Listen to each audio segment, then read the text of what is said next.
وبركاته.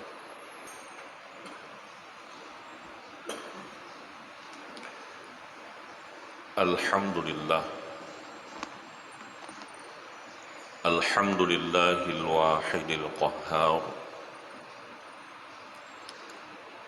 أشهد أن لا إله إلا الله وحده لا شريك له،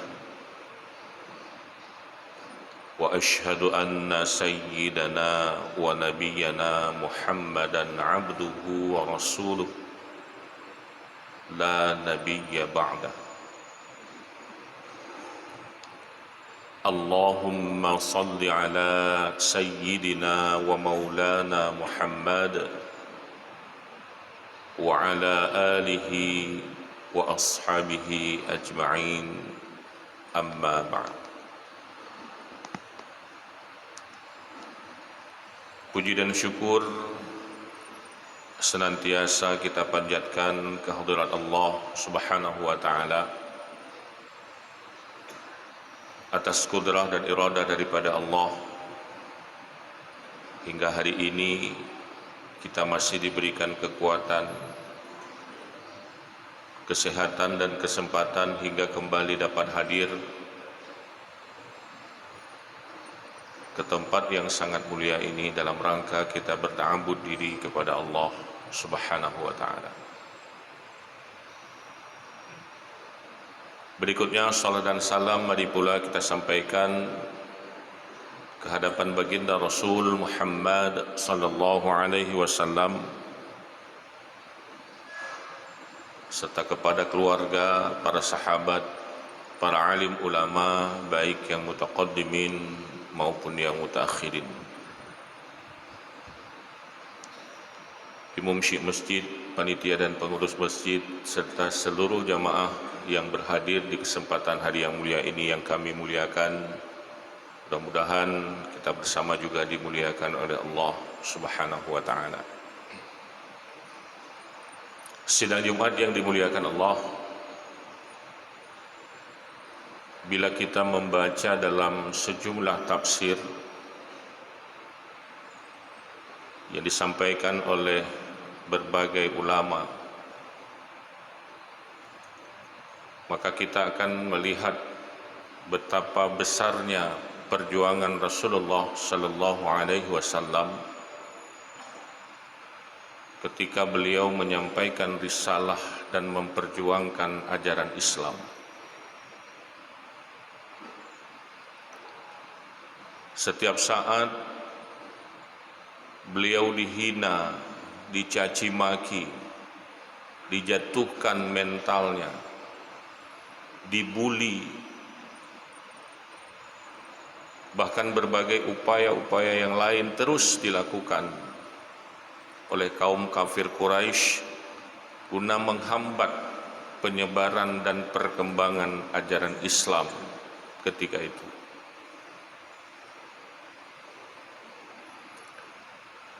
Di antara bulian dan caci maki yang pernah disampaikan kepada Rasulullah adalah ketika kaum kafir Quraisy mengatakan bahwa Muhammad itu orang miskin, seorang pemimpin yang tidak mempunyai harta dan kedudukan,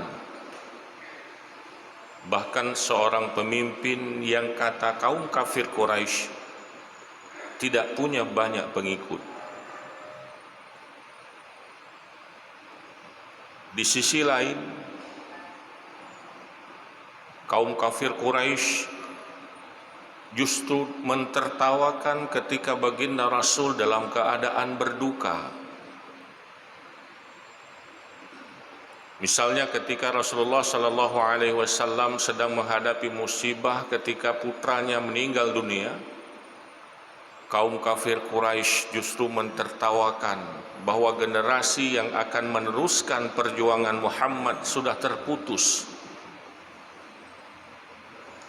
bahwa perjuangan Muhammad menyebarkan ajaran Islam akan berakhir dengan wafatnya putra-putra beliau. Caci maki, hinaan dan berbagai bentuk yang lain terus menerus setiap waktu dan setiap saat diterima oleh baginda Rasul Muhammad sallallahu alaihi wasallam.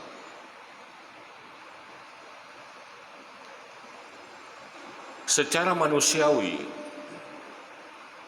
mental beliau pasti akan terpukul. Dan Allah Subhanahu wa taala paham akan hal itu. Maka kemudian Allah menghibur beliau dengan menurunkan sebuah firman Allah yang termaktub hari ini dalam Al-Quran, yang kita kenal dengan surat Al-Kautsar. Allah Subhanahu wa taala menurunkan firman-Nya, "Inna a'tainakal kautsar." Seolah-olah Allah ingin memberikan informasi kepada baginda Rasul Muhammad, enggak usah berkecil hati. Muhammad hana perle gata untuk bersedih, gata hana perle berduka dengan cacian, dengan hinaan, dengan berbagai macam penolakan dari kaum kafir Quraisy. Karena apa yang mereka sampaikan kepadamu, mereka hanya melihat dari satu sudut pandang Muhammad. Padahal kami telah memberikan banyak sekali nikmat kepadamu. Inna a'tainakal kautsar. Kami telah memberikan begitu banyak nikmat kepadamu. A'taina berasal dari kata a'ta, yang dalam bahasa Arab kalimat a'ta itu diterjemahkan pemberian menjadi hak milik. Sesuatu yang diberikan menjadi hak milik, maka Allah katakan a'taina, inna a'taina kal kautsar. Seble Muhammad nikmat yang kakak mau berikan ke gata. Maka hinaan, cacian, bulian yang dilakukan oleh kaum kafir Quraisy itu belum seberapa dengan besarnya nikmat yang telah kami berikan kepadamu Muhammad. Maka atas dasar itu, fasalli li rabbika wanhar.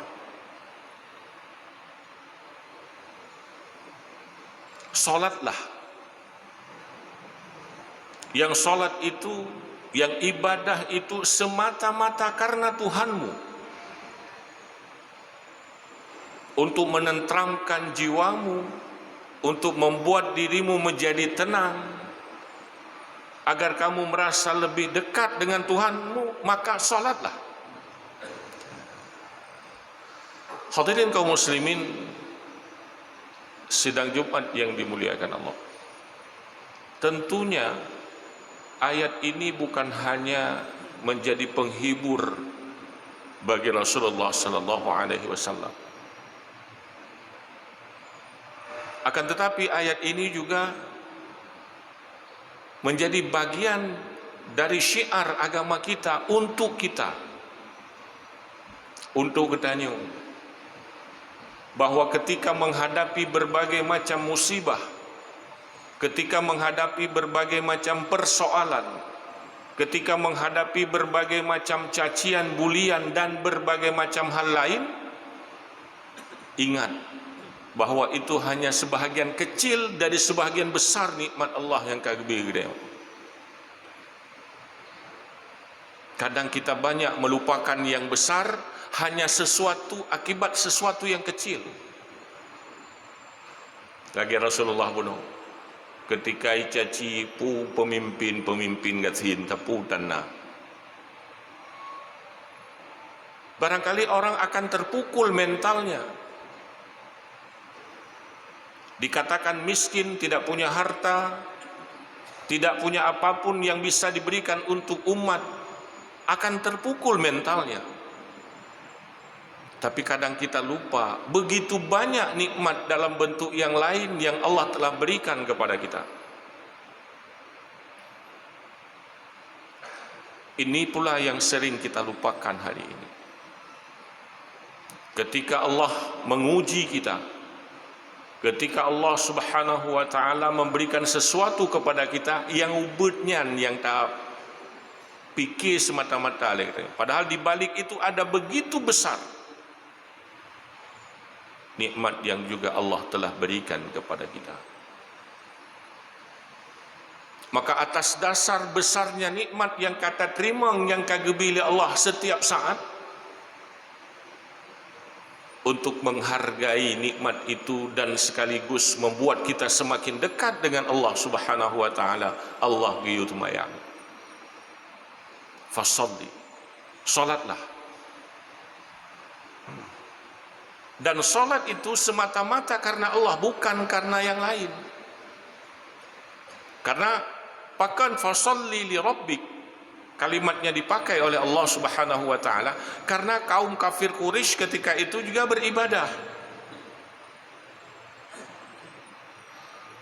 Orang kafir Quraisy mereka juga beribadah, tapi beribadah untuk berhala, untuk menyekutukan Allah. Maka Allah katakan fasalli li rabbik, ke Tuhan, bukan untuk yang lain. Beribadahlah semata-mata ke Tuhan, baik karena faktor yang lain. Teman orang tanya, nah tengku teman orang ibadah karena faktor yang lain,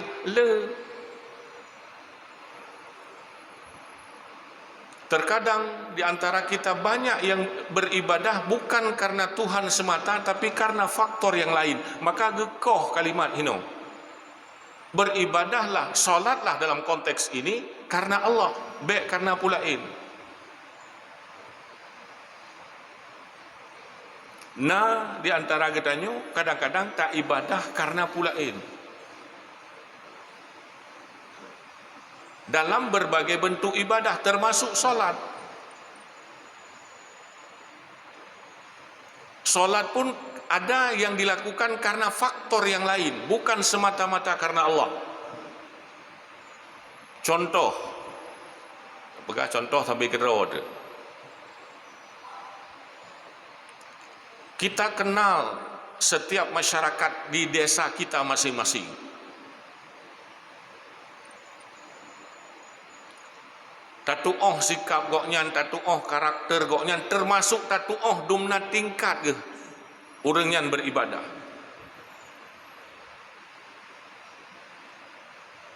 Nah yang kadang-kadang warga katanya cita tepu goknya hantang ke temayang.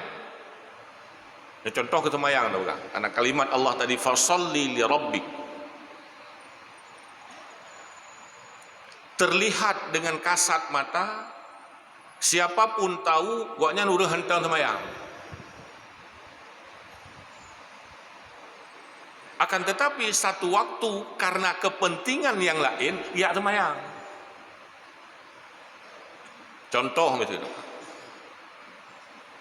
Ditanya nak ya berkahwin nana tu. Supaya tengku imam getim dampingi jabat KUA. Kejak melasah medua malam. Kejap masjid medua malam, meleh malam ngak nada bak jamaah maghrib. Ada terkedi ke pegahai bak tengku imam nah hai dia gaga. Ada terkedi tayu musumpah tengku imam imat sumpah. Nah kita bayang populannya nah latih tengku imam gaga. Kaimat sumpah. Itu salah satu indikator orang beribadah, orang sholat bukan karena Allah, karena begetim jangku imum. Yang contoh, dan kasus-kasus yang semacam ini banyak kita temukan di tengah-tengah masyarakat. Orang berbuat sesuatu bukan semata-mata karena Allah. Sementara Allah dalam kalimat ini menyebutkan fasalli li rabbik, semayang bu betul-betul kelung. Di ayat yang lain Allah Subhanahu wa taala pernah menginformasikan kepada kita terkait dengan seorang mukmin yang sukses. Kita bisa baca misalnya di surat Al-Mu'minun mulai ayat 1 sampai ayat ke-11. Allah menginformasikan di antaranya qad aflahal mu'minun alladzina hum fi salatihim khashi'un. Ketika salat itu bukan semata-mata karena Allah kita lakukan, maka khusyuk itu sulit sekali didapatkan. Padahal Allah mengatakan syarat menjadi mukmin yang sukses itu salatnya harus khusyuk. Berkhusyuk oleh sembahyang baru je ke mukmin yang sukses. Ketika sembahyangnya kan semata-mata karena Allah tak bubut, teruk khusyuknya payah. Tak perasa kena dia tengok. Apa makna khusyuk? Dalam tafsir Muyassar disebutkan bahawa makna khusyuk itu fokus dan serius. Jadi orang sembahyang karena Allah berfokus, berserius ke sembahyangnya. Payah itu adanya yang bagi tanya. Payah ketika ada sembahyang fokus ke betul-betul ke sembahyang. Payah berserius ke betul-betul ke sembahyang. Payah terus. Bahkan karena ada faktor yang lain yang mendahului untuk kita solat. Tapi ketika solat semata-mata karena Allah, khusyuk itu mudah datang. Itu sembahyang katanya. Baru takbiratul ihram ni katanya, kamu cawa-cawa. Saja sembahyang perleluhu 2 rakaat. Karena Allah Ta'ala, Allahu Akbar. Baru dia takkan Allahu Akbar, tinggal tu patah ku padu tilap tu. Nyandung tingkat khusyuk tu. Kenapa? Karena salat tidak semata-mata dilakukan karena Allah. Hadirin kaum muslimin sidang Jumat yang dimuliakan Allah. Maka Allah sampaikan ini kepada Rasul tadi. Muhammad, kamu telah kami berikan nikmat yang begitu banyak Muhammad. Maka untuk mensyukuri nikmat itu Muhammad, fasalli, salatlah kamu. Semata-mata untuk Tuhanmu supaya kamu lebih dekat dengan Dia. Supaya semua persoalanmu bisa kamu adukan kepada Tuhanmu. Supaya kamu bisa selalu berkomunikasi dengan Tuhanmu. Salatlah Muhammad. Lalu kemudian Rasul mengatakan, wanhar, berkurbanlah wahai Muhammad. Hadirin kaum muslimin, jamaah Jumat yang dimuliakan Allah. Sekali lagi, tentu ayat ini bukan hanya untuk baginda Rasul, tapi juga untuk kita.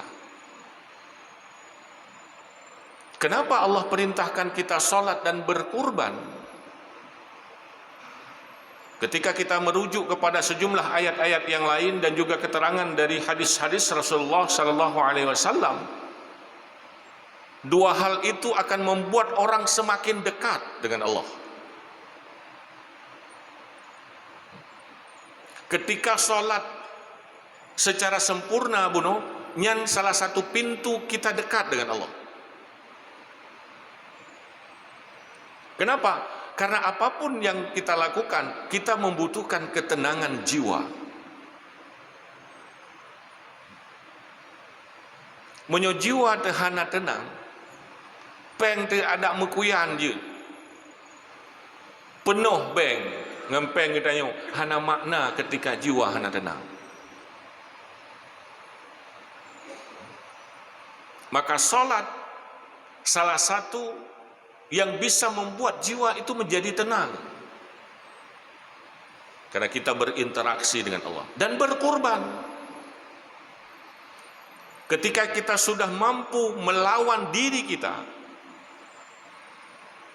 dengan keinginan-keinginan yang berbagai macam, tapi kita mampu untuk menyisihkan sejumlah kecil dari nikmat Allah tadi, maka di situ muncul ketenangan.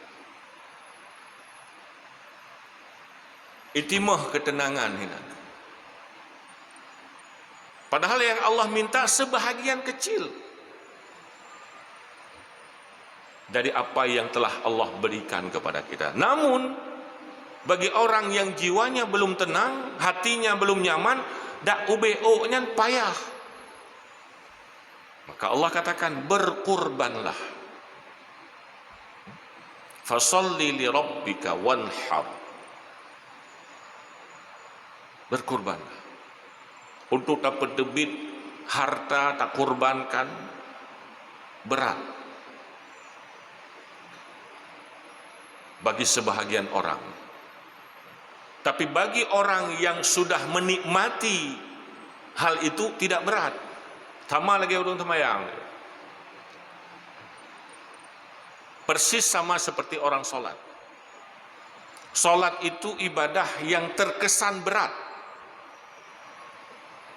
bagi sebahagian orang. Tapi bagi orang yang sudah menikmati solatnya itu, solat itu menjadi sesuatu yang ringan. Hana bandung mureng gebedah poh limang gejak masjid gak tu semayang. Berat itu. Tapi bagi orang yang sudah menikmati solat, ada mu poh put subuh gejak. Hinan tak beda. Bagi kitanya sebahagian besar bangun jam 4:30 itu berat. Kenapa? Karena kita belum menikmati itu. Tapi ketika kita sudah menikmati itu, bangun di waktu subuh, sesuatu yang ringan. Menansid kurban. Bagi orang yang belum menikmati kurban, berkurban, berat hang kurbannya. Tablo taboh lemongnya surah jino harga sekitar 20 jutaan. Berat yang pada petebit 20 juta, tak hitung-hitung rekening tepeng na 200 bar rekening tak cok 20 kat tinggal 180. Bak tak bilang-bilangnya berat. Padahal begitu besar nikmat Allah yang lain kagabi. Bak tak bilang harga kambing 5 juta taboh. Berat tu. Karena yang nampak dalam pikiran kita sesuatu yang itu bid, yang deh tahat pandangan manusia, yang itu bid, yang kita menghana deh.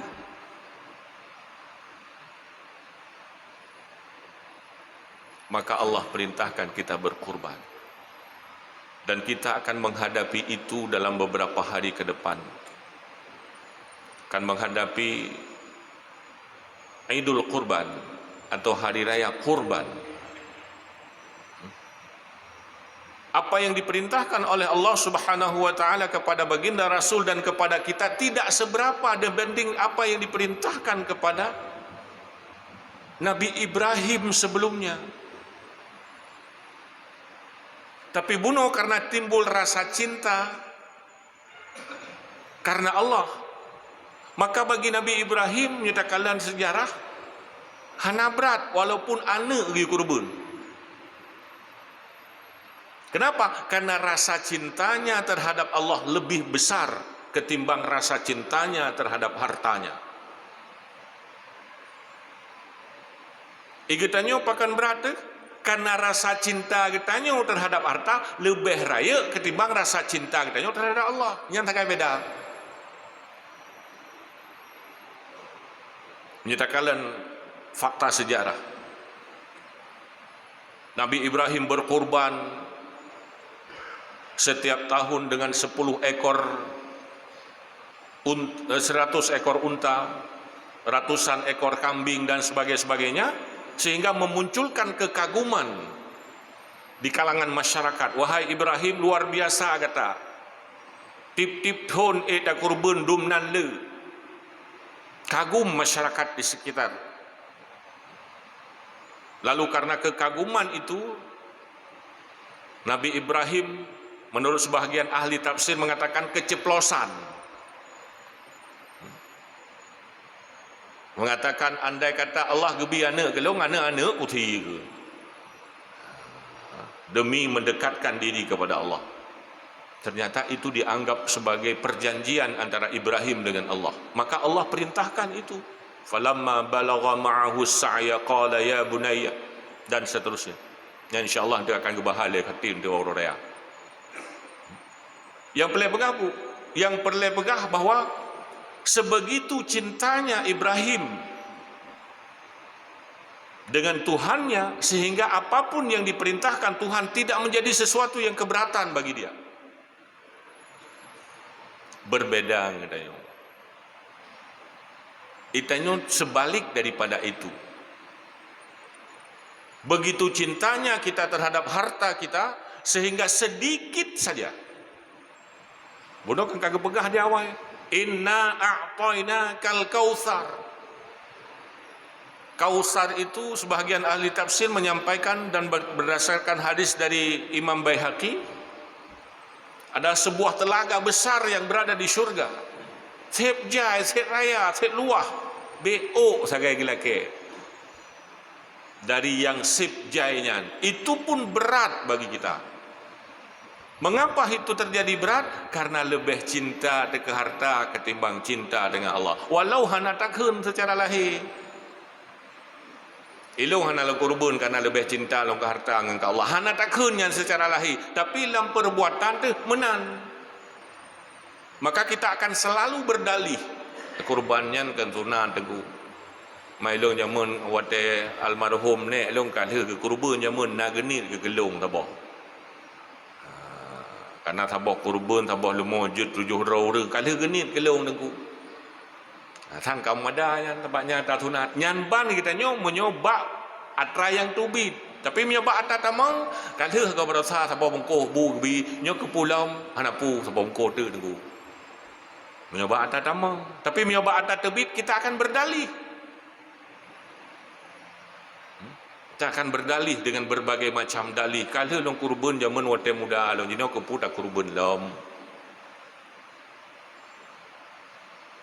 Padahal sekali lagi bukan persoalan kalau tak kurban dengan lom tak kurban, tapi persoalannya adalah seberapa besar rasa cinta kita terhadap Allah Subhanahu wa taala dengan titipan Tuhan. Yang tak nikmati kita nyo bendum titipan Tuhan. Gila KBO dumna tatem pulang dah dalam tanda kutip dari semua titipan itu. Yang berat. Pakon karena yang takalan nikmat itu sesuatu yang nampak. Yang hanadehnya kebiasaan kita jarang takalan dan tak anggap itu sebagai nikmat. Yang nampak itu yang dianggap sebagai nikmat, maka susah untuk diberikan.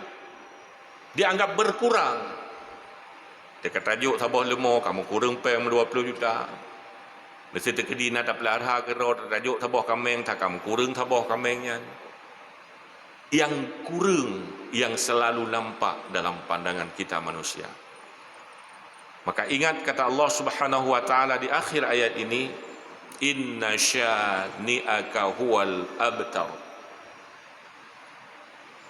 Orang yang selalu memusuhimu, orang yang selalu mencaci maki dirimu, orang yang selalu membuat zalim terhadapmu dan lain sebagainya, maka sesungguhnya mereka itulah orang-orang yang terputus dari nikmat Allah.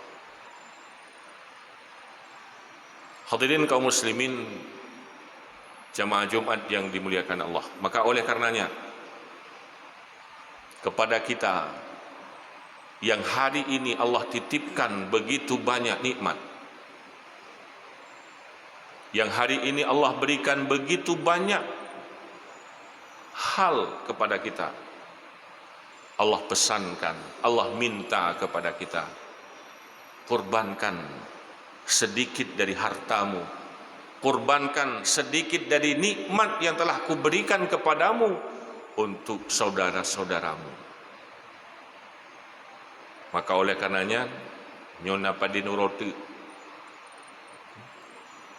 kesempatan untuk berkorban. Karena dalam sejumlah sabda Rasulullah sallallahu alaihi wasallam disampaikan bahawa kurban itu akan menjadi kendaraan bagi setiap kita yang melakukannya di hari kiamat. Tentu kita ingin memperbaharui kendaraan-kendaraan kita sesuai dengan tipe dan model sebagaimana layaknya di dunia.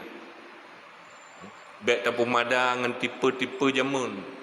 Kalau memang dulu kita sudah pernah berkurban 10-20 tahun yang lalu, maka perbaharui kurban itu.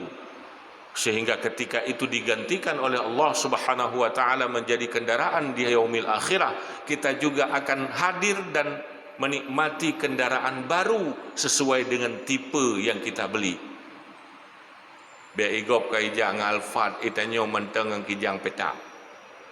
Malay dia pedang sampai ngop menan. Kurban 10 tahun yang kau likat, 20 tahun yang kau likat yang kijang petak. Ulai buya.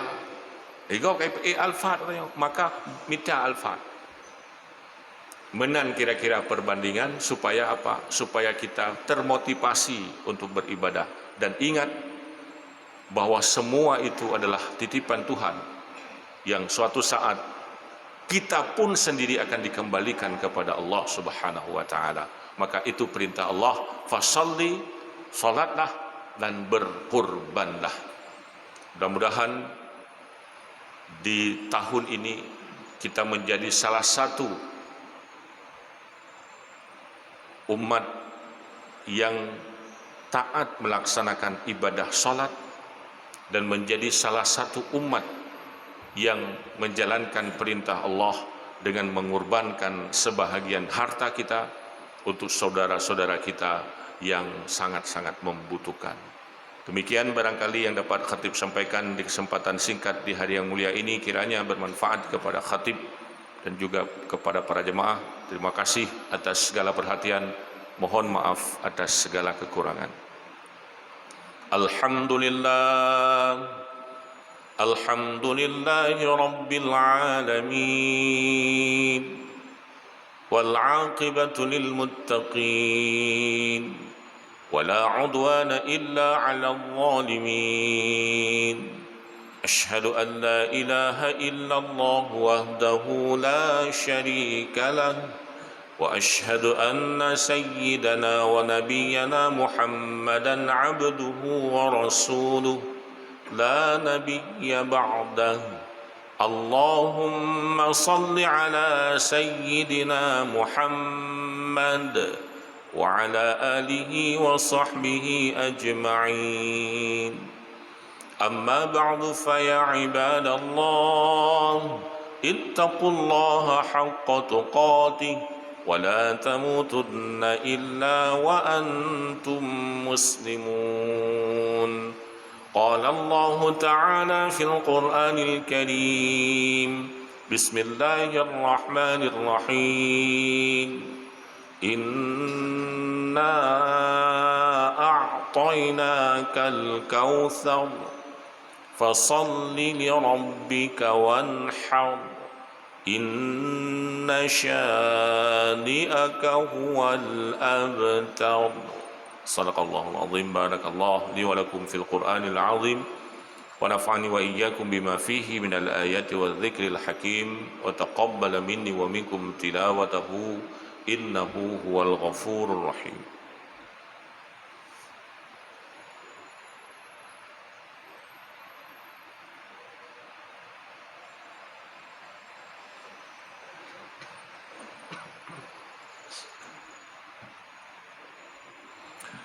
Alhamdulillahi Rabbil Alamin. Wassalatu wassalamu ala ashrafil anbiya'i wal mursalin Sayyidina Muhammadin wa ala alihi wa ashabihi ajma'in. Amma ba'du fa ya ibadallah ittaqullaha haqqa tuqatih wa la tamutunna illa wa antum muslimun. Wa qala ta'ala bismillahirrahmanirrahim فمن يعمل مثقال ذرة خيرا يره ومن يعمل مثقال ذرة شرا يره. وفي آية الأخرى إن الله وملائكته يصلون على النبي يا أيها الذين آمنوا صلوا عليه وسلموا تسليما. اللهم اغفر للمسلمين والمسلمات والمؤمنين والمؤمنات الأحياء منهم والأموات إنك سميع قريب مجيب الدعوات يا قاضي الحاجات. اللهم أعز الإسلام والمسلمين وأهلك الكفرة والمشركين. ربنا آتنا في الدنيا حسنة وفي الآخرة حسنة وقنا عذاب النار. عباد الله، ولذكر الله أكبر والله يعلم ما تصنعون. أقيموا الصلاة.